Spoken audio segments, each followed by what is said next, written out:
कथित मद्य घोटाळा प्रकरणामध्ये दिल्लीचे मुख्यमंत्री अरविंद केजरीवाल यांना ईडीकडून अटक करण्यात आलेली आहे। 2 तासांच्या चौकशीनंतर केजरीवाल यांना ईडीकडून अटक करण्यात आली। अरविंद केजरीवाल यांना निवडणुकीच्या निमित्तानं अशा प्रकारे टार्गेट करणं चुकीचं आणि घटनाबाह्य अशा प्रकारे राजकारणाची पातळी कमी करणं ना पंतप्रधानांना शोभणार आहे ना त्यांच्या सरकारला।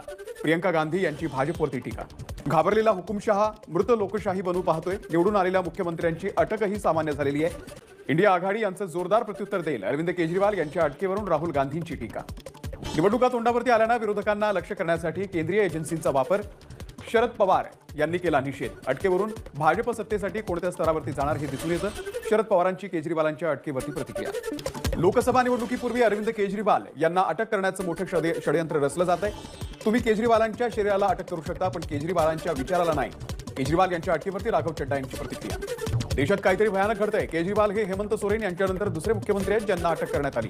निवडणुकीमध्ये विरोधकच नको आहे। देश रशिया